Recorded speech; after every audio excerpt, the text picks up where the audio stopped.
Halo teman-teman, Assalamualaikum warahmatullahi wabarakatuh. Perkenalkan, kami dari kelompok 8 ingin menjelaskan mengenai strategi modeling. Nah, terlebih dahulu saya akan memperkenalkan nama dari anggota kelompok 8, yaitu dengan saya sendiri, Novia Syafitri, NIM ujung 11. Yang kedua, Siti Nur Hazizah, NIM ujung 12. Dan yang ketiga, Sigit Adi Kurniawan, NIM ujung 22. Yang keempat, Gunadarma 37, dan yang terakhir ada Siti Hadijah, NIM ujung 43. Mari kita simak video ini. Nah, pengertian strategi modeling konseling. Teknik modeling ini adalah suatu komponen dari suatu strategi di mana konselor menyediakan demonstrasi tentang tingkah laku yang menjadi tujuan. Model dapat berupa model sesungguhnya atau langsung dan dapat pula simbolis. Nah, model sesungguhnya itu adalah orang, yaitu konselor, guru, atau teman sebaya. Nah, yang kedua, di sini konselor bisa menjadi model langsung dengan mendemonstrasikan tingkah laku yang dikehendaki dan mengatur kondisi optimal bagi konseli untuk menirunya. Model simbolis dapat disediakan melalui material tertulis seperti film, rekaman audio dan video, rekaman slide atau foto. Nah, teknik modeling ini juga bisa dilakukan dengan meminta konseli mengimajinasikan seseorang melakukan tingkah laku yang menjadi target seperti yang dilakukan dalam modeling terselubung. Nah, yang ketiga, sehingga kecakapan-kecakapan sosial tertentu bisa diperoleh dengan mengamati dan mencontoh tingkah laku model-model yang ada.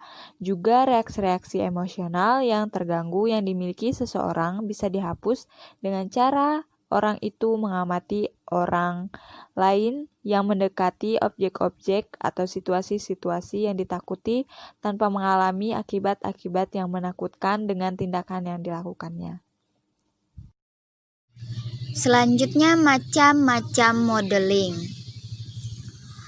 Macam-macam modeling menurut Corey pada tahun 2010 adalah 1.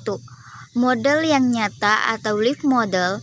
Contohnya, konselor yang dijadikan sebagai model oleh konselinya atau guru, anggota keluarga atau tokoh lain yang dikagumi. Kedua, model simbolis atau symbolic model adalah tokoh yang dilihat melalui film, video, atau media lain. Contohnya, seorang penderita neurosis yang melihat tokoh dalam film yang dapat mengatasi masalahnya dan kemudian ditirunya. Yang ketiga, model ganda atau multiple model yang terjadi dalam kelompok. Seorang anggota dari suatu kelompok mengubah sikap dan mempelajari suatu sikap baru setelah mengamati bagaimana anggota lain dalam kelompoknya bersikap. Selanjutnya, adapun tahap belajar melalui modeling.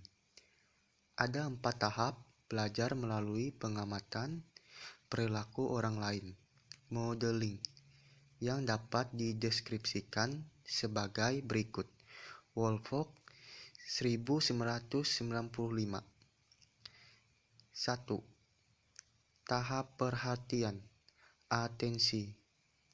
2.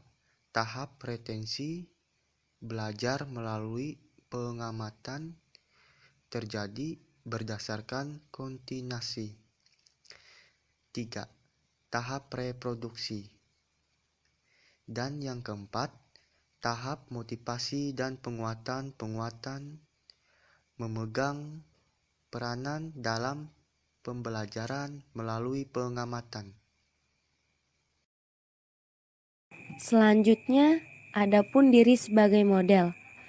Menurut Hasford dan Fisher dalam Cornier 1985, yang dimaksud dengan diri sebagai model adalah suatu prosedur di mana konseli melihat dirinya sebagai model dengan cara menampilkan perilaku tujuan yang diharapkannya.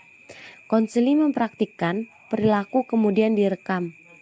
Praktik yang berhasil diberi penguat dan yang salah diperbaiki.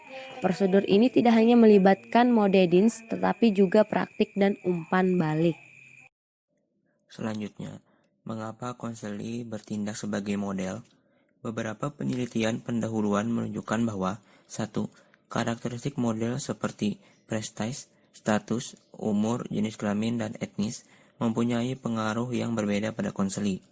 2. Bagi beberapa orang, mengamati orang lain, bahkan dengan seseorang yang memiliki karakteristik serupa, menimbulkan reaksi negatif. 3.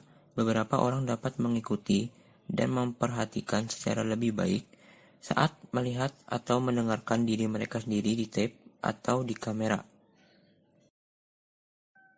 Selanjutnya, ada 4 komponen dasar modeling partisipan. Yang pertama, rasional, kedua, modeling, ketiga, partisipan terbimbing, dan keempat, pengalaman sukses atau penguatan. Sekian pembahasan dari kami, kelompok 8, mengenai strategi modeling. Jika ada salah kata atau pengucapan dari kami, mohon dimaafkan. Terima kasih.